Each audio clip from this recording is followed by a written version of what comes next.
Messieurs, dames, bonsoir. Pour ceux qui étaient là il y a de ça 15 secondes sur Twitch pour la partie talk, puisque nous faisons des lives sur Twitch, eh bien rebonsoir, puisque en fait vous étiez déjà là depuis 32 minutes. Pour les autres qui me regarderont sur YouTube, puisque la diffusion et la rediffusion seront évidemment sur YouTube par la suite, bonsoir à toutes et à tous. Prenez un petit thé, une bouteille d'eau, un petit verre, un petit rouge, le tout évidemment avec modération, un cacolac si vous aimez ça, et si vous aimez le cacolac, posez-vous les bonnes questions. Ceci n'est pas une boisson. Nous allons parler aujourd'hui de Joker Folie à deux, réalisé par Todd Phillips avec Joaquin Phoenix et Lady Gaga dans les rôles principaux. L'un des films où un dînatoire m'embarque effectivement, hein, le dînatoire fonctionne aussi. Pensez à Laurent, évidemment, un fiandard de génération en génération, qui est là pour vous enjailler. Et Reyes qui fait son comeback. Reyes qui arrive et qui balance 1000 bits en légende. C'est un retour absolu. Alors là, attention, parce que pour tous ceux qui veulent entendre parler de Joker, et même ceux qui sont sur YouTube, vous n'allez pas capter, mais là, c'est un événement incroyable. C'est une taulière de la chaîne Twitch, une des plus anciennes, la tata des loots en personne, la tata de mes petites loots, donc de mes deux petits chats, qui revient d'outre-tombe, pour ne pas citer évidemment Obi-Wan Kenobi dans Star Wars 4. Comment ça va, Reyes? Comment ça va, Reyes? La Reyes qui est de retour, et ça fait plaisir. Merci infiniment pour les Ben Beats, Reyes, ça fait plaisir de ouf. Comment ça va, Reyes? Ça, c'est vrai que ça faisait longtemps. Et tu sais qu'en vrai, Reyes, j'avais vu, alors j'avais pas pré-shot que t'allais passer, mais j'avais vu que t'étais en live. Et alors là, les gars, il y a du beau monde, hein. Il y a Sebou qui est revenu, il y a Reyes, il y a même Gros Tonio. Bon, il y a Soul First, hein, mais après personne n'est parfait. Il y a Johan qui est là aussi, donc il y a du très très beau monde. Si jamais, on sait jamais un Reyes, mais si jamais t'es encore en live, je te ferai un petit raid d'ici environ 1 heure. Je pense que je serai encore en stream. Mais j'espère que tu vas bien, et puis on pourra évidemment rediscuter par la suite sur ton stream si t'es encore là-bas. Comme ça, on aura l'occasion de prendre des nouvelles. C'est vrai que ça faisait longtemps. Merci mon Preach d'offrir le sub à Reyes. Merci beaucoup, beaucoup. On est à 25 subs de la barre des 250. Merci mon Preach, 11e abonnement offert. C'est beau, c'est presque beau comme cette affiche, finalement, le retour de Reyes. Et j'espère vraiment que tu vas bien, hein, que tout se passe bien, évidemment, pour toi, pour les petits chats aussi en légende. Joker, donc, Folie à deux, réalisé par Todd Phillips. Un film étonnamment, parce que, pour le coup, je suis assez étonné. Enfin, un film qui a étonné, de toute façon, depuis sa production et depuis les premières... les premiers articles qu'on pouvait avoir sur lui, puisque dès le départ, le film n'essuyait pas des critiques, mais des interrogations, puisqu'on en parlait comme une comédie musicale, ou en tout cas qui inclurait énormément de musique dans son film. Présence de Lady Gaga pour jouer Harley Quinn, comédie musicale. Bon, Lady Gaga, du coup, un choix assez évident, déjà pour l'esprit un peu dérangé d'Harley Quinn, et puis pour du musical, qui d'autre que Lady Gaga pour faire ce genre de choses. Et puis par la suite, on voit les premières bandes annonces, ça paraît assez alléchant, on retrouve la même photographie, la même mise en scène, hein, le même style que Todd Phillips avait apporté au premier, surtout que le premier, faut être honnête, a été un immense succès. Je crois même que dans mes souvenirs, c'est le premier film classé moins de 12 ou moins de 16 aux États-Unis, je me souviens plus. C'est le premier film, je crois, qui a réussi à passer le cap du milliard, mais dans un stade de R-rated, donc vraiment déconseillé aux mineurs, etc., sur un film assez violent. C'était le premier film à passer le milliard. C'est, je pense, donc un grand, grand film. Alors Deadpool 3 l'a dépassé depuis, mais lui, c'était le premier à l'avoir fait. Joker, surtout sur un film relativement, entre guillemets, d'auteur, c'est-à-dire que t'avais un côté un peu blockbuster quand même avec la présence de Joaquin Phoenix, Todd Phillips à la réalisation, puis un sujet qui frappe, hein, Joker, etc. Bon, dans l'esprit des fans, c'est quand même quelque chose d'énorme, mais ça avait des connotations vraiment d'auteur.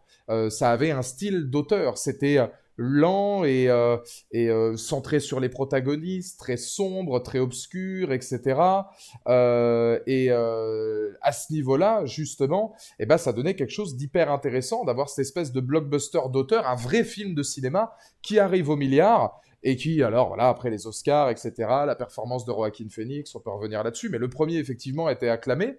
Et quand le deuxième est arrivé, on s'est dit, tiens, présenté comme une comédie musicale, derrière Todd Phillips nous dit, c'est pas vraiment une comédie musicale, il y a une utilisation musicale, vous verrez, c'est plus complexe que ça. Le fait est qu'il a raison, parce que pour le coup... et comment ça va, mon Lucas? Pour le coup, c'est pour moi, c'est pas tant que ça une comédie musicale. Il y a des connotations du musical et de comédie musicale, mais c'est plus intelligent que ça à mes yeux, vous verrez, sur Joker 2. Et le film, donc, fait parler de lui. Petite campagne promotionnelle, grosse campagne promotionnelle quand même. Il est enfin sorti cette semaine et il essuie des critiques majoritairement négatives. Et là, chose qui est quand même assez étonnante, c'est que, oui, un film comme Joker 2, donc avec le retour de Joaquin Phoenix, qui lui, en général, pour qu'il fasse une suite ou qu'il s'inclue, entre guillemets, dans une sorte de franchise, vraiment qu'il trouve le concept intéressant, c'est vrai que essuyer autant de critiques négatives pouvait sembler un peu étonnant, même si on pouvait être un peu réticent au style un peu musical, etc., et se demander pourquoi déjà cette suite. Est-ce que c'était une suite nécessaire? Pourquoi la faire dans un format musical qui n'avait rien à voir avec le premier, etc. Et comment tout ça, ça va s'imbriquer finalement pour que les deux soient à peu près raccords? C'était la grande question. Majoritairement, les critiques ont été négatives, et je vais vous le dire, et avant ça, je vais redire à Lucas, j'étais à la boxe aujourd'hui, mon frérot. Je reprends tous les mercredis. J'ai pas pu parce que là, j'ai trouvé un deuxième taf en plus de ce que je fais là. Je coach les U15 au basket à Saujon, donc ça prend du temps. Je coach aussi les seniors 2. J'ai mes entraînements, moi, avec l'équipe 1. Je vais toujours à la salle, etc. Donc là, il fallait un temps d'adaptation. J'ai pris un mois d'adaptation parce que sinon c'était galère. Mais là, ça y est, j'ai repris aujourd'hui. J'y serai tous les mercredis. Et alors, pour vous donner mon opinion, après tout, voilà, sur Joker 2, en un mot, encore une fois, sans vous spoil, Joker Folie à 2 est pour moi l'une des suites les plus réussies que j'ai eu l'occasion de voir jusque maintenant.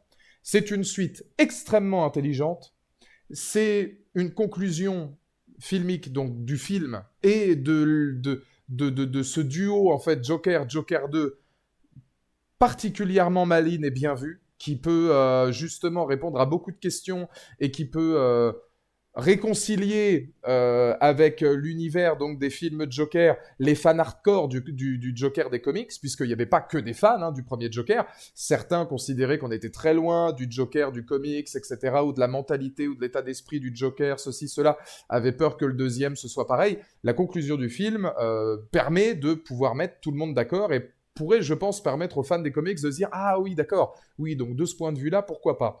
Donc voilà. Mais je spoil pas. Je ne dis pas pourquoi, etc. Je spoil pas. Je dis juste qu'il est malin dans sa conclusion, qu'il est malin en règle générale, que il est extrêmement différent du premier, ça c'est un fait, mais que justement, il est très différent sur la forme du premier, tout en gardant la photographie très sombre et très bleutée, très glauque, triste, presque sans vie du Gotham qu'on avait dans le premier. Il garde cette même photographie, il garde cette même mise en scène avec le talent chirurgical de réalisation de Todd Phillips. Et il s'inspire de certaines bases qui, pour moi, étaient des bases qui avaient fait les fondements du premier. Donc oui, certes, il est différent, mais toutes les différences, pour moi, elles sont totalement légitimes et elles sont totalement compréhensibles par rapport à justement ce qu'avait fait Todd Phillips dans le premier opus. Je sais pas si tu seras d'accord avec moi, mais je vois vraiment cette suite comme Last of Us 2. Sur le fond, ça n'a aucun rapport, mais la forme est similaire. Une suite au premier abord pas nécessaire, car le premier suffit à lui-même, mais au final qui ramène des thématiques intéressantes et qui remet en question le premier opus. Oui, merci pour les 100 bits, mon papy. Oui, dans cet état d'esprit-là, oui. Après, il y a des tas d'autres films comme ça où une suite n'est pas forcément nécessaire et puis elle apporte quelque chose de différent. Mais oui, oui, oui, je suis d'accord. Ça fait partie de ce genre de film où on se dit, tiens, une suite... Top Gun. Pareil, papy, tu vois, Top Gun. Top Gun, le premier suffisait à lui-même. Au final, Top Gun 2, on pourrait se dire il n'est pas nécessaire, mais il est excellent sur la forme. Bon, il a quelques rapports quand même sur la forme avec le premier, mais il va vachement plus loin.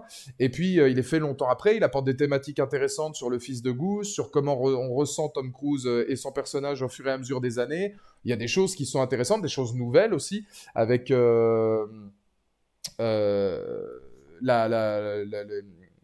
comment elle s'appelle déjà, elle je me souviens plus, mais celle avec qui Tom Cruise a une idylle dans Top Gun Maverick, je connais qu'elle d'ailleurs, elle avait Jennifer Connelly.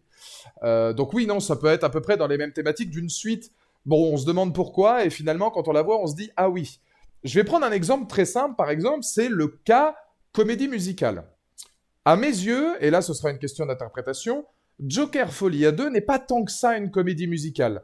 Je suis allé le voir avec mon paternel qui avait dit cette phrase-là, qui est plutôt vraie, parce que moi je voyais à peu près la même chose sur pas mal de segments. C'est plus une illustration. Lui il avait utilisé le mot d'illustration, qui était un mot qui était assez juste.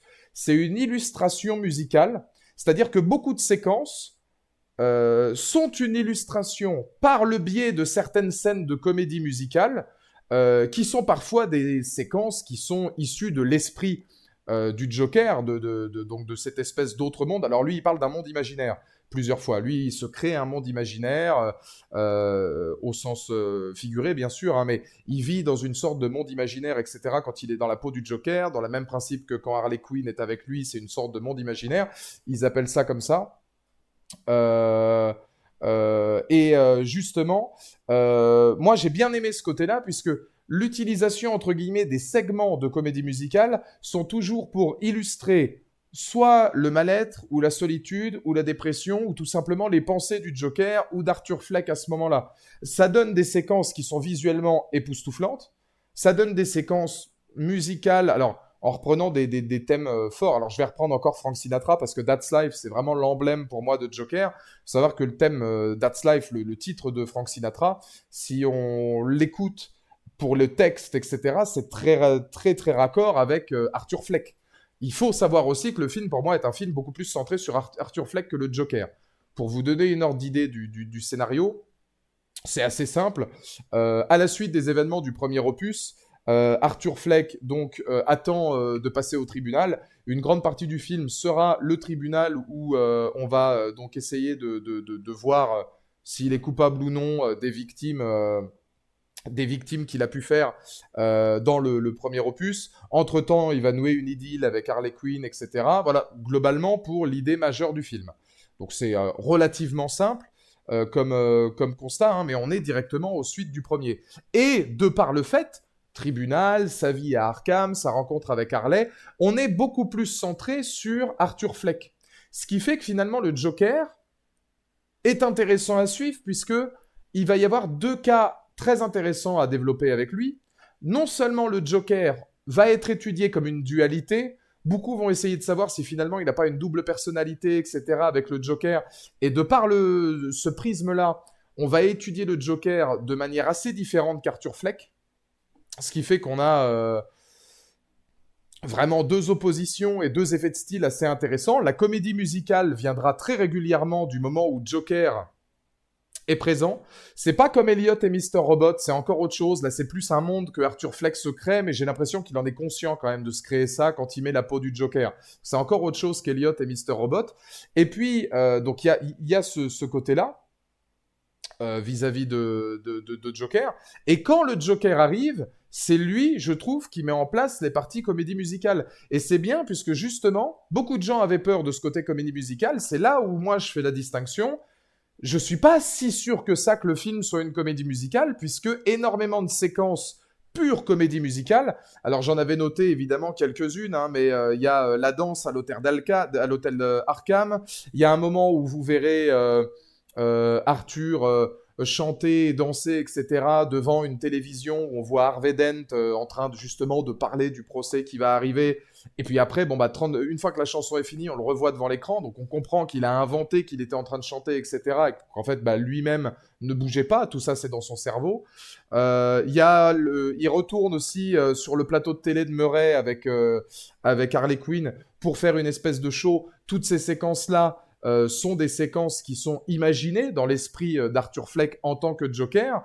Et je trouve que toutes ces séquences-là sont très intéressantes puisque tous les morceaux de comédie musicale que Todd Phillips va inclure sont là pour faire une illustration. C'est pas tant que ça pour faire de la musique, c'est là pour faire une illustration du personnage, de ses fêlures, de ce qu'il ressent, de sa tendresse, de l'amour qu'il a pour Harley Quinn, et je trouve que c'est une utilisation de la musique intéressante. C'est aussi justement là que je voulais dire que le film est tout à fait crédible et légitime, et là je pense que Papy sera d'accord, dites-moi hein, pour ceux qui ont vu le film si vous l'êtes aussi avec le premier, quand on dit que le premier Joker est vachement différent du deuxième. C'est vrai sur la forme, sur certaines séquences, le premier est beaucoup plus violent, même visuellement beaucoup plus violent, etc. D'ailleurs, je parlais de dualité. Ah oui, mais enfin là, ça spoilerait. Bon, j'en parlerai dans la partie spoiler, parce que je peux pas spoiler l'introduction, je peux pas vous la spoiler. Mais on parlait donc de, des différences entre les deux premiers Jokers. Personnellement, je ne suis en aucun cas choqué par le côté comédie musicale, puisque si on regarde un petit peu le premier opus de plus près, Arthur Fleck est un showman, ou quelqu'un qui se veut être un showman. Il est fan de musical, il est fan de showman, je crois qu'il il travaille dans le premier, il faudrait que je le revoie, mais dans une espèce de cirque ou quelque chose comme ça, enfin avec des gens qui travaillent dans un truc scénique. Il est complètement obnubilé par ça. Donc qu'il soit passionné par la musique et que du coup la musique reflète ses émotions, etc., la danse, ou même que dans le premier film, on le voit danser un petit peu tout seul parce qu'il veut être un petit peu une icône et parce qu'il aime le regard des gens, moi je trouve que c'est totalement légitime. Du coup, il travaille comme clown, voilà, c'est ça. Donc il est déjà issu du milieu artistique. Donc que finalement l'art, que ce soit la musique, la danse, la comédie musicale, reflète ses émotions, bah moi je trouve ça totalement légitime. Il y a une phrase qui est intéressante que j'avais notée. À un moment donné, il est à l'asile d'Arkham et on tente de l'inclure dans une chorale ou dans un orchestre. Et le représentant, enfin le chef de cette chorale dit: la musique, elle est là pour nous permettre de nous retrouver, pour combler les blessures de l'âme. Je pense que c'est exactement ça. Dans le premier film, c'est exactement ça. Il utilise l'art pour combler ses lacunes. Alors là, on en apprend encore un peu plus sur sa mère, etc. Voilà. Et alors, encore une fois, sur la forme, c'est visuellement époustouflant. Enfin, je trouve que il y a encore cette colorimétrie que Todd Phillips avait mis dans le premier, mais là, poussé à l'extrême, on voit vraiment le côté hyper terne de Gotham. Et puis, quand il est dans son esprit comédie musicale, c'est bourré de milliers de couleurs. Même par moments, il se le permet, des petites références, mais il y a les parapluies multicolores quand il va commencer pour la première fois à aller d'une pièce à une autre d'Arkham. Il est sous la pluie dans une espèce de long couloir en extérieur, et puis alors toute la pluie tombe sur lui, et on a quatre parapluies de couleurs différentes qui sont vraiment tout autour de lui. Voilà, il y a une scénographie. C'est important aussi ça, la scénographie. Il y a un travail de mise en scène et il y a un travail scénographique dans Joker 2 qui est assez hallucinant et qui est justement le propre aussi des comédies musicales. Mais autant c'est le propre des comédies musicales, autant là c'est bien utilisé puisque c'est pour magnifier, pour illustrer le monde imaginaire de Joker, pour illustrer ce que ressent Arthur Fleck à certains moments, ses émotions, comment il ressent la vie, comment il voit ce monde-là. Moi, je trouve que l'apport de la musique là-dedans, et j'en reparlais avec That's Life de Frank Sinatra, l'apport de la musique est hyper intéressant. Chaque musique qui est utilisée ou qui est rejouée par Lady Gaga et Joaquin Phoenix, qui sont, encore une fois, enfin, le niveau de jeu est monstrueux. Hein. Le niveau de jeu de Joaquin Phoenix quand il est Joker ou Arthur Fleck est monstrueux en tant qu'interprétation d'acteur. Pareil pour Lady Gaga. Les deux ont un match quasi parfait. Donc voilà, moi je trouve que c'est très complémentaire et toutes les musiques sont des musiques liées soit à l'émotion d'Arthur Fleck, soit à même l'histoire de sa vie. Quand je disais That's Life, Frank Sinatra, c'est aussi une histoire de grandeur et décadence, si j'ose dire. Ce qui est un petit peu le même constat pour, quand vous regardez le texte de That's Life, c'est un peu le même constat pour Arthur Fleck. C'est grandeur et décadence systématique vis-à-vis du public, du monde, etc. De quelqu'un qui est adulé en tant que Joker et finalement toujours méprisé et oublié quand il est Arthur Fleck. D'où cette dualité qui est extrêmement intéressante. Donc voilà, moi je trouve que c'est hyper intéressant. Donc moi, je sais ce que j'avais noté. Hein. Il a toujours aimé le monde du spectacle, la musique, le musical, etc. C'est assez fort à ce niveau-là. Hein. Et c'est ça qui met en relief justement les différences entre un individu perturbé et des éléments qui pourraient être issus de la psychiatrie. Ça, on en parle beaucoup aussi. Il y a ce questionnement qui est intéressant sur les 4 thèmes, hein, par exemple. Alors, on lui dit que c'est quelqu'un d'extrêmement seul, qui n'a pas d'amis, qui est assez égomaniaque, qui est naturellement triste et qui n'a pas d'empathie pour les autres. On le juge comme ça, Arthur Fleck. Et je trouve que c'est un film qui est aussi intéressant pour démystifier un petit peu les protagonistes par rapport au premier, mais en même temps être extrêmement complémentaire dans ce que ça tente de faire par rapport au premier. et de travailler toujours un peu plus Arthur Fleck. Si vous cherchez un film, enfin c'est là encore une fois que c'est paradoxal parce que si vous cherchez un film qui va parler du Joker, c'est pas forcément le cas. Tout va être traité autour d'Arthur Fleck. C'est lui la pièce maîtresse. C'est ça qui peut décontenancer peut-être les fans des comics. Encore est-il que plusieurs fois dans le film, on le voit, on se rend compte que le Joker, et alors ça pour moi c'est quelque chose qui est brillant, on se rend compte que le Joker c'est pas seulement une personne, c'est une idéologie. Et c'était le cas déjà dans le premier. Le Joker qui est comme ça et qui voit toutes les foules autour de lui, alors passer évidemment tous les golemons qui ont pris le message au premier degré, genre oh là là, regardez, c'est la voix de la rue, c'est trop bien. Parce qu'il faut en parler aussi, hein, les manifestations, les gens qui étaient déguisés en Joker aux États-Unis, puis qui cassaient des trucs, etc. À la sortie du film, ça c'est vrai, hein. C'est véridique malheureusement, des gens qui étaient habillés comme le Joker et qui ont considéré que le message du film c'était voilà, les petites gens doivent se révolter, ceux qui sont pas compris, ceux qu'on appelle les incels, les trucs, les machins, et ben ça y est, maintenant faut y aller, faut tout casser, vous avez vu, ce mec c'est un héros. Bon, si vous avez vu ça comme ça, vous avez rien compris au film et c'est très problématique parce que le film c'est tout l'inverse de ce que ça veut montrer, justement. Mais on le démystifie, ça, et c'est intéressant. Et on voit qu'il y a ce système de grandeur et décadence avec Arthur Fleck qui est tantôt adulé, tantôt méprisé. Et c'est des points que je trouve très très forts. Très très forts. Il y a aussi cette thématique sur la dualité. Moi, j'aime bien que j'avais noté, c'était entre l'avocate qui va défendre donc le Arthur Fleck et Harley Quinn, qui sont un peu le visage de deux sociétés. On a d'un autre côté l'espoir avec la volonté de rédemption et le fait de vraiment prendre soin de quelqu'un avec l'avocate, et Harley Quinn, où là, pour moi, c'est un autre de mes gros points forts.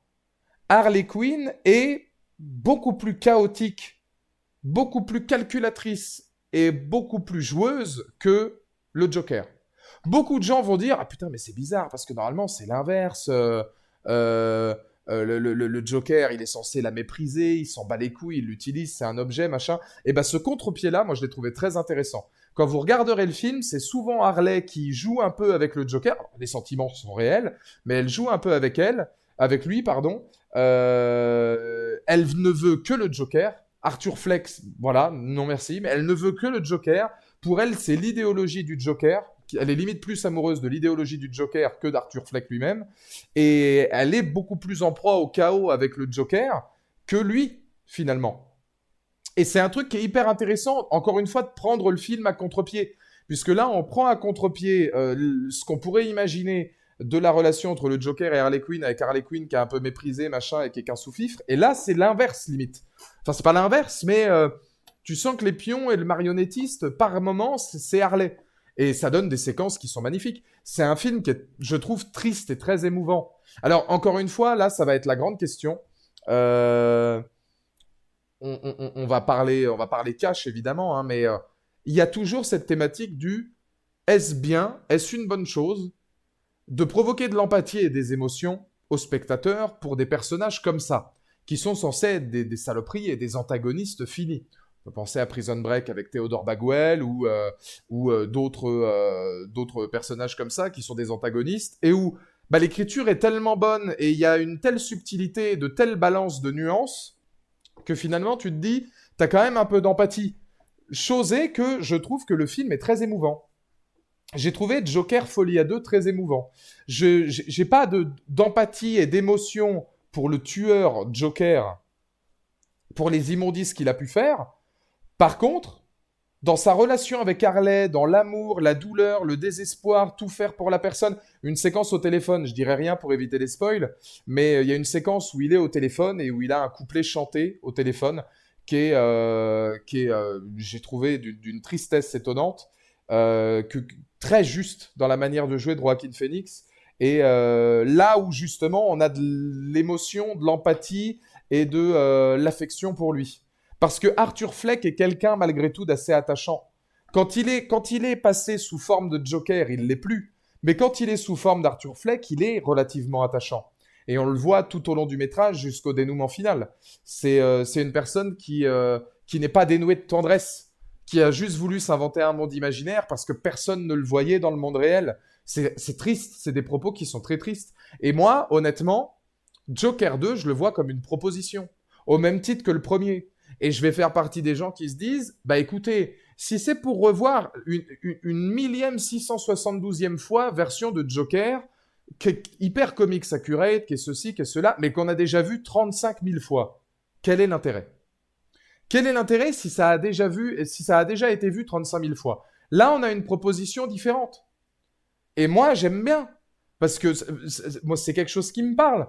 Ça prend au contre-pied d'un point. Et il y a même des questions de mise en abîme. Ça prend au contre-pied d'un point de vue filmique et cinématographique, parce que Todd Phillips nous fait quelque chose de différent. Ça prend aussi à contre-pied par rapport à ce que font les personnages dans le film. Donc, elle est là, la mise en abîme. Et c'est une relation à l'affect. C'est beaucoup d'images affect. Ça force le spectateur aussi de temps en temps à prendre une décision, à faire un choix sur ce qu'il voit, sur l'émotion, sur l'empathie, sur ce qu'il décide de croire, ce qu'il décide de penser. C'est le but aussi du tribunal. À certains moments, il y a des séquences qui sont très impressionnantes. Parmi justement ces dualités, moi, il y a plusieurs phases que j'ai bien aimées. Pour vous donner un point de vue artistique, alors je sais pas si ceux qui ont vu le film les ont vus aussi, il y a une séquence où son avocate et une autre nana qui est avec lui, peut-être sa psy, je me souviens plus, discutent avec Arthur Fleck. Et Arthur Fleck ne parle pas beaucoup, il se dévoile très peu, etc. Et à un moment donné, c'est au début du film, il pleut. Alors il pleut, hein, c'est très important, il pleut dehors. La nana dit, bon, bah, si je peux pas parler à vous, peut-être que du coup, je pourrais parler au Joker. Et là, la caméra passe derrière Arthur, la pluie s'arrête, et d'un coup, il y a une éclaircie. Sauf que l'éclaircie, elle a un jaune très flashy, style orangé, et il va pile sur Arthur. Et j'ai trouvé que c'est ce genre de petits détails que je trouve hyper intéressant, parce que d'une pluie qui s'arrête et d'un soleil qui tape sur Arthur, c'est Arthur qui cède sa place au Joker et c'est les spots d'un spectacle qui arrive sur le Joker. La lumière, ça devient un spot lumineux sur lui. Ça veut dire, ça y est, on est en scène. Elle donne la présence, elle donne la parole au Joker. Je me mets enfin en scène. Le soleil m'illumine. C'est comme si c'était un spot lumineux. C'est des détails. Certains diront c'est subtil, certains diront c'est pas subtil. Moi, j'aime bien. Il y a une séquence où justement, où il y a That's Life, la musique de Frank Sinatra. La musique continue, elle est prise avec la composition originale de la même femme qui avait fait le premier d'ailleurs, qui a une composition extraordinaire. That's Life s'arrête, et c'est pile au moment où il rentre dans sa cellule. Et tout était illuminé sur That's Life, etc., toutes les lumières, et là, boum, d'un coup, tout devient noir, au moment où lui, il est dans sa cellule, et il commence à gesticuler, faire son espèce de danse un peu bizarre avec la clope, et là, il n'y a plus que la musique du Joker, la composition originale. Jeu de musique, jeu de couleurs, pour la transition où Arthur cède sa place une fois dans la cellule au Joker. Donc pour moi, oui, il y a une vraie dualité entre les deux. La différence, et ce qui est très intelligent dans le Joker, c'est qu'à mon avis, il n'est pas comme dans Mr. Robot, je ne sais plus comment on appelle ça, mais il n'a pas un dédoublement de personnalité. Je pense qu'Arthur Fleck devient le Joker quand il a envie de devenir le Joker. Enfin, c'est mon interprétation, je peux me tromper. Hein. Mais pour moi, il n'a pas de trouble de... Il a plein de troubles, hein, il a plein de troubles, Arthur Fleck. Mais je pense pas qu'il soit schizophrène. Je pense qu'à un moment donné, il a conscience de quand il est le Joker ou pas. Il y a une dernière phrase à un moment... Enfin, il le dit lui-même. Hein, il dit des fois, le Joker c'est moi. Il dit aussi, il n'y a pas de Joker. Il parle à Harley Quinn. Enfin voilà, il a l'air d'être conscient quand même de ce qu'est le Joker. Ce qui prouve encore une fois que le Joker, c'est aussi une idéologie. Donc je trouve que c'est hyper intéressant. C'est hyper intéressant. Et ouais, si vous avez aimé le premier, je trouve, pour moi, hein, personnellement, qu'il n'y a aucune chance que vous n'aimiez... Enfin, je pense pas que vous n'aimerez pas le deuxième. Et alors, encore une fois, beaucoup de gens reprochent au film qu'il raconte rien. Moi, je suis pas d'accord. Je suis pas d'accord. Le film, déjà, sur son fond standard, c'est la continuité du premier. Jusqu'à une résolution brute qui donne une ouverture sur la suite que je trouve très intéressante et très maligne. Mais sauf que la rencontre avec Harley, toute la séquence du tribunal, ce que les gens pensaient de lui, tout le traitement personnel que lui va avoir, etc., ça parle de quelque chose, ça raconte quelque chose. C'est un peu grandeur et décadence, c'est aussi une histoire d'amour, ben voilà, aussi l'histoire de quelqu'un qui essaie de se retrouver, qui essaie de savoir qui il est quelque part aussi, et puis bah, de voir ce que la société voit de lui. Ça pose énormément de questions sur bah, contrebalancer ce qu'il était dans le premier, ce qu'il devient maintenant, parce que lui il dit lui-même, etc. Voilà.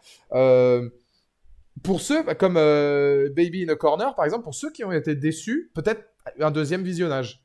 Et ça m'est déjà arrivé, moi, première séance, je suis un peu déçu. Le deuxième, je me dis, ah ouais, non, putain, en fait, c'est pas mal. Parce que tu peux t'accentuer sur d'autres choses maintenant que tu as pu la surprise.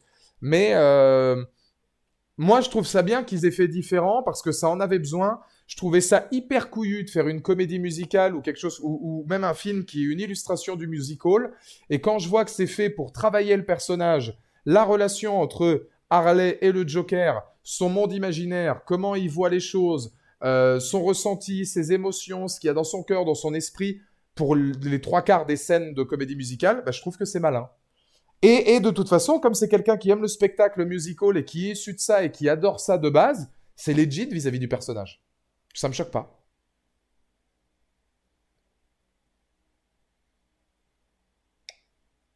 Donc moi j'aime bien. J'aime bien. Et on va s'arrêter là pour la partie normale. On va commencer la partie spoiler. Je fais des grands signes de la main. Tiens, regardez, je vais même vous mettre un AD. Est-ce que je l'ai là? J'ai mon petit AD Laurent là qui va nous mettre la partie spoiler. Parce que moi, je suis un animal. D'accord? Je suis un putain d'animal. Ok? Rawr. Là, maintenant, vous savez qu'on est dans les spoils. Laissez en lurk. Vous pouvez laisser en lurk ou alors filocher si vous voulez pas les spoils. On passe maintenant dans la partie spoiler. Je suis obligé de commencer par là. Le point le plus fort que j'ai trouvé dans le film, c'est sa conclusion. La conclusion de Arthur Fleck qui meurt et je l'avais repéré tout de suite. Je l'avais repéré tout de suite, je vais vous dire, dès le début du film, à un moment donné, il y avait trop de plans de Todd Phillips qui le prenait comme ça spontanément alors que le personnage n'avait rien dit. Je me disais, tiens, toujours le sourire, il me faisait penser à Jérôme dans Gotham qui jouait lui aussi le Joker un peu à la Cameron Monaghan.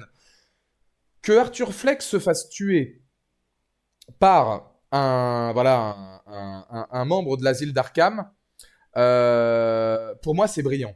C'est brillant et je vais contrecarrer ceux qui n'ont pas aimé tout de suite. Il y en a beaucoup qui disent ah ouais mais non mais je comprends pas. Ils ont tué le Joker. Ouais, ils finissent par tuer Arthur Fleck. C'est pas ouf comme conclusion. C'est du déjà vu. C'est ceci, c'est cela. En plus c'est censé être lui le Joker. Bon ça veut dire qu'il tue son Joker alors que c'est lui le héros. Faut pas l'appeler Joker si ceci si cela. Bon pour moi je trouve que c'est excellent pour plusieurs raisons. La première c'est que déjà si on est très attentif le gars qui le tue a le même rire qu'un Joker et à un moment donné prend le couteau avec lequel il l'a tué et se scarifie pour se faire le sourire définitif du Joker. On peut donc imaginer que ce mec-là deviendra le Joker tel qu'on le connaît, deviendra le Joker tel qu'on le connaît, complètement fou, ceci, cela, leader de la PEG, sans foi ni loi, qui est le Joker des comics. Ce qui veut donc dire que le Joker d'Arthur Fleck n'est pas une disgrâce vis-à-vis du Joker des comics, puisque ce n'est pas le Joker du comics. Et c'est là que c'est d'autant plus intéressant, c'est que le film qu'on nous a montré, c'est un film sur Arthur Fleck, mais c'est surtout une origin story de l'idéologie du Joker. Un bon Joker dans n'importe quel film ou n'importe quel comics n'est pas un bon Joker s'il véhicule pas quelque chose, s'il n'a pas une idéologie, s'il n'a pas une pensée, si tous les sbires autour de lui, tu vois ça papy, c'est ce que je disais à Yaya, tous les sbires autour de lui, les gens, les trucs, les machins, pour avoir suivi Jack Nicholson, pour avoir suivi Heath Ledger, des mecs comme ça, fallait qu'ils voient au-delà de l'homme. L'homme ne vaut rien, seule l'idéologie reste. Et c'est ça que je trouve génial dans le film. C'est que le Joker, on le tue pas, on le rend immortel. C'est merveilleux. C'est merveilleux. C'est la meilleure fin possible. Parce que là, Todd Phillips, il nous dit, les gars, maintenant, c'est bon, j'ai fait mes 2 films, vous y touchez plus, c'est un univers qui est clos. Par contre, mon Joker, il est immortel. Parce que ça y est, on a pris la relève. Et le vrai Joker, il a pris la relève. Donc voilà, moi, je trouve que c'est brillant. Je trouve que c'est une conclusion qui est tellement maligne. Parce que je me dis, tout le long du film, si tu dis, oh ouais, mais c'est pas vraiment le Joker d'être amoureux de Harley, des ceci, des trucs, des machins, de faire ci, de faire ça. Oui, mais c'est pas grave, c'est pas le vrai Joker. C'est l'idéologie du Joker, c'est l'origine de ce qu'est le Joker, qui est un mouvement presque, qui est une entité, qui est une ombre. Ben, regarde, papy, pourquoi, à votre avis, l'introduction Warner en mode Looney Tunes s'appelle Moi et mon ombre? Arthur Fleck est constamment suivi par son ombre et on voit que l'ombre, c'est l'ombre le Joker. Pourtant, au début, elle veut pas l'avoir, etc. Puis ils finissent par fusionner tous les deux et l'ombre est beaucoup plus avenante, beaucoup plus joueuse, beaucoup plus showman. L'ombre, c'est le noir, le chaos, etc. C'est la vision du Joker. On l'a dès le départ, cette dualité-là. C'est ce que m'a dit hier, le Joker, c'est pas une idéologie pour lui. Bah, pour moi, si. En fait, moi, je pars d'un constat, il me l'avait dit aussi, Yaya. Moi, je pars d'un constat simple. Un grand méchant, c'est forcément une idéologie. Tu peux pas, en fait, être un grand si t'as pas d'idéologie, si tu véhicules pas quelque chose. Prends les plus grands méchants, hein. Dark Vador dans Star Wars, Thanos, voilà, enfin, tu sais, dans les figures iconiques. Ils dégagent une idéologie que les gens veulent suivre. Parce que s'il dégage rien, pourquoi les gens le suivraient? Non, c'est juste un sociopathe comme ça. Mais il rassemble des gens autour d'une idée. Il rassemble des gens qui voient la vie comme lui. Il est le rassembleur de personnes qui sont au fond du gouffre. Et du coup, ça, c'est une idéologie. Ce qui est dommage, c'est que ça nous prive du futur prestat de Joaquin en Joker. Mais c'est très bien, ça. C'est pas grave, les meilleures choses ont une fin. C'est bien de ne pas faire le film de trop. Surtout en terminant sur 2 films qui n'ont rien à voir, mais qui se conjuguent aussi bien. On n'a pas besoin du film de trop, ça sert à rien. Et Joaquin Phoenix qui nous dit qu'il serait revenu, lui déjà faire 2 films identiques, c'est pas son délire. Fallait vraiment que là, il ait vu la vision du truc. On a un film sur Arthur Fleck. On a un film sur Arthur Fleck. Où le Joker est une part de lui et devient une idéologie. Et où, voilà, qui nous dit que, par exemple, le Joker qui s'est scarifié, on l'utilisera pas dans un The Batman. On sait pas, hein. Enfin, non, ça m'étonnerait, parce que de toute façon, le Joker de The Batman, on l'a déjà. Mais c'est pas grave, on peut en finir sur ça. C'est très bien. Et comment ça va, la Poulga? Merci pour les 100 bits. Pour moi, le Joker du comics sera son fils, vu que Harley Quinn est enceinte. Ça peut aussi. Ça peut aussi. On voit que les Jokers peuvent se succéder. Puis c'est ça que je trouve, tu vois, papy, pour le coup, c'est ça que je trouve intéressant. Et moi, je trouve ça un peu... Pourquoi il y aurait qu'un Joker alors qu'on tolère 14 000 Spider-Man?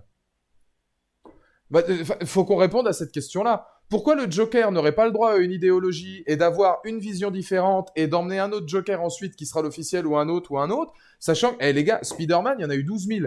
À quel moment le Docteur Octopus, il peut être dans le corps de Spider-Man à la suite d'une opération de je sais pas trop quoi, mais Joker, non, il n'y a pas le droit.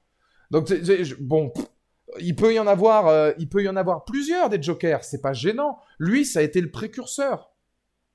Pour moi, ce Joker-là, ce film est fort parce qu'il nous montre que le Joker est immortel. L'âme, l'idéologie, les pensées, les dérives du Joker. Parce que, encore une fois, Arthur Fleck n'est pas le Joker. Les deux se conjuguent, mais Arthur Fleck n'est pas le Joker. Le Joker va rester. Arthur Fleck ne restera pas. C'est ça qui rend le film aussi hyper triste et hyper empathique. Tout le monde s'en fout d'Arthur Fleck. Le film, le premier, et la boucle, elle est bouclée. Au tout début du premier Joker, Arthur Fleck, il était rien, il meurt, il est rien. Voilà. Et grandeur, décadence, retour à zéro. C'est voilà, c'est exactement ça, papy. Ça renvoie au début du 1. Et je suis même pas forcément sûr que ce soit un... Oui, si, c'est peut-être un messager, un précurseur, mais... Donc voilà, moi je trouve que c'est très bien. Et puis encore une fois, je veux dire, pour les amoureux de DC, on a quand même la présence d'Harvey Dent. C'est bien de ramener Harvey Dent. Le premier avait ramené Bruce et Thomas Wayne dans des registres différents. Mais vraiment, pour moi, c'est super riche. Je regarde hein, si j'ai oublié des trucs dans ce que j'avais noté. Que Harley, ce soit celle qui fasse ressortir le Joker, hein, mais c'est, voilà, amoureuse que du Joker, ça j'en avais déjà dit. Oui, dans les points négatifs, j'en ai 2. Où là, je suis peut-être un petit peu d'accord avec Baby in the Corner et avec Papy, on en avait parlé aussi.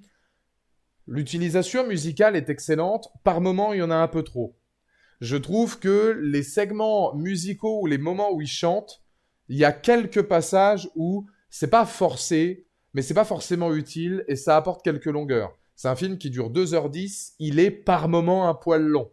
C'est vrai, ça c'est un défaut qui est aussi lié à l'utilisation de la musique, mais même un défaut en règle générale. Je m'étais fait la réflexion quand il sort de l'asile d'Arkham la première fois pour changer ou quoi, c'est des séquences qui n'en finissent plus où il fait que marcher dans des couloirs. Et alors on regarde hein, parce qu'il est encore une fois très maigre, on prend le temps de voir vraiment, c'est pour montrer hein, vraiment la déchéance du type, les os qui ressortent, etc. D'accord, mais c'est des phases qui sont très longues. Le deuxième défaut, c'est la relation entre Harley et Arthur au début du film. Je trouve que on passe beaucoup trop vite du premier regard à je suis amoureux de toi et je donnerai ma vie pour toi. On n'a pas tant que ça d'éléments qui nous montrent comment ils se connaissent, comment ils apprennent à se connaître et comment ils ont leurs premières discussions, des choses comme ça. C'est trop abrupt. Je trouve que leur relation est trop abrupte, elle est trop écrite rapidement par rapport à pour aller ensuite finalement sur leur relation à deux, sachant que ça aurait peut-être gagné à être un peu plus long. D'ailleurs, la scène de baiser de Harley Quinn avec une manifestante que l'on voit dans la bande-annonce, la scène n'est pas dans le film. Ah, possible. Possible, oui, ça, je l'avais pas capté. Mais il y a des segments assez glauques hein, là-dessus. Hein. C'est ça aussi la force de Todd Phillips, c'est que certes, il y a des passages de musical, mais il en oublie pas d'être glauque et malsain. Comme dans le premier. La séquence d'amour entre Arthur et Harley, elle est hyper malsaine. Elle est assez malsaine, elle est glauque, l'univers est sale, etc. Tu sens que c'est quand même, voilà. Puis encore, dès le départ, on le sent qu'elle en a que pour le Joker. Elle lui demande de se maquiller, tout ça. Il y a que ça qui l'a fait rêver. Donc ça reste très terne et très triste dans la même configuration que le premier.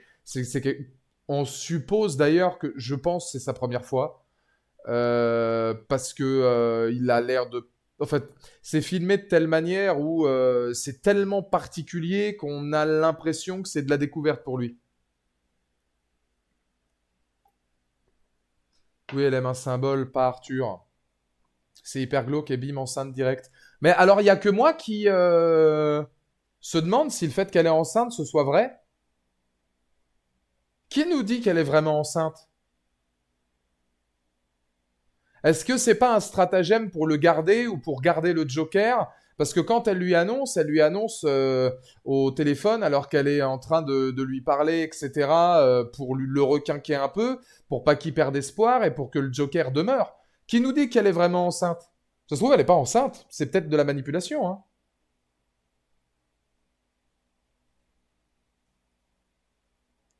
Corturflex. Ah oui, oui, par rapport au coup de la montagne sur la colline, etc.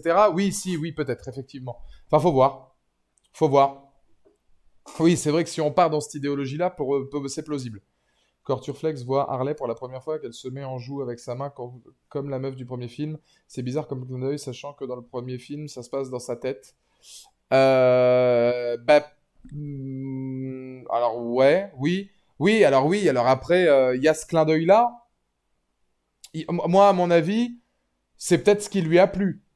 C'est-à-dire que Harley a vu que le Joker avait tué plusieurs personnes, donc elle fait ce signe-là, machinalement, elle, sans réfléchir à autre mesure. Et le Joker, lui, voit ça et réfléchit aussi au fait que c'était un signe issu du premier, et dans ce cas-là, il y a une double connotation pour lui qui la rend d'autant plus intrigante. Pour moi, elle n'est pas enceinte, c'est une manipulatrice, une menteuse. J'ai vraiment un doute. Puis le moment où elle arrive dans sa cellule, sachant qu'il est au mitard, ça aussi, je l'explique pas. Pour le moment où elle arrive dans sa cellule, sachant qu'il est au mitard, ça aussi je l'explique pas. Oui, par rapport à, par rapport au fait qu'il pourrait imaginer certaines choses, ou par rapport au fait qu'un gardien l'aurait laissé passer, ou certaines choses comme ça, etc. Après, on peut imaginer les deux, mais Arthur est énormément apprécié dans la prison. Il y a ça aussi, hein. Ça maintient un peu le mystère de sa vraie présence ou non, ou ceci ou cela. Là, pour le coup, comme c'est une scène où lui, pour le coup, rêve juste avant, j'ai tendance à penser qu'elle est réellement là. parce que sinon ça ferait redite de une scène où il invente, plus ensuite une scène où il invente, il s'en rend pas compte, sachant que rien nous dit qu'elle est pas là après. Mais étant apprécié quand même des gens, et même des matons qui l'apprécient bien, qui lui filent des clopes, ou c'est un gars irréprochable, etc., peut-être que du coup, ils lui ont laissé un passe-droit exceptionnel.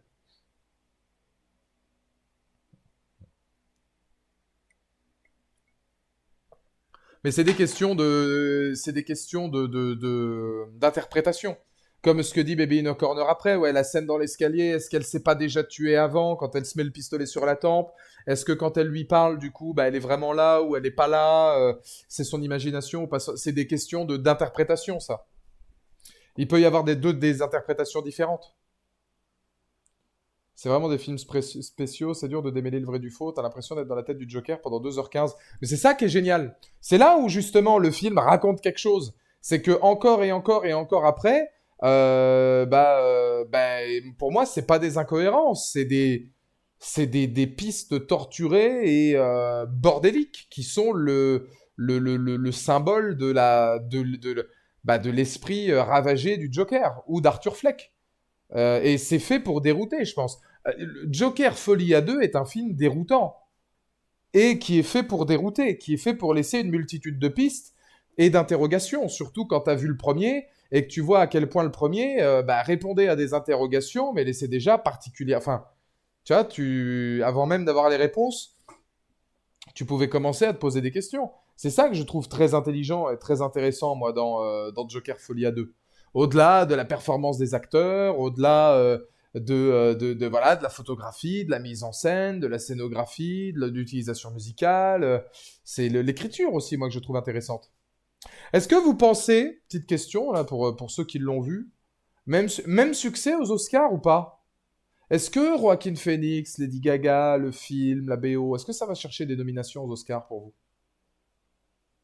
Ou est-ce que les critiques un peu négatives et est-ce que du coup celui-là va passer à la trappe, sachant que le public sera peut-être un peu, voilà, il va peut-être être un peu boudé par le public. Est-ce que pour toi, Papy, par exemple, il y a des nominations qui seraient méritées?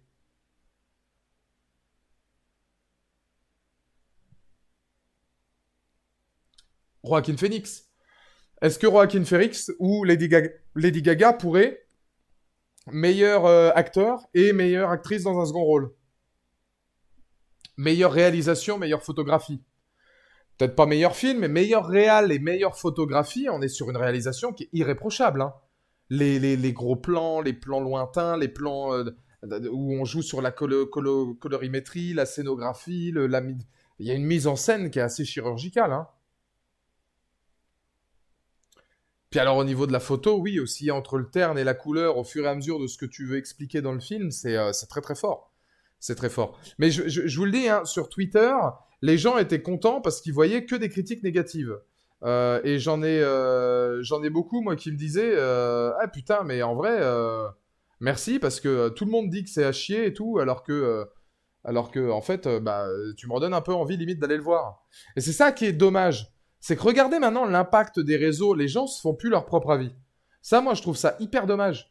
Les gens, ils prennent plus le temps de se refaire leur propre avis. Maintenant, c'est genre, oh là là, mes Twitter et les youtubeurs ciné m'ont dit que c'était moyen et que c'était pas bon. Ouais, non, bah flemme, j'irai pas le voir. Je dis, vas-y, ça casse les couilles. Genre, faites-vous une opinion, quoi. Vous êtes pas des moutons. Allez le voir. Même moi, quand je vois, oh, tu m'as redonné goût, je comptais plus y aller parce que les gens, j'avais entendu du mal. Bah non, mais il faut y aller, justement.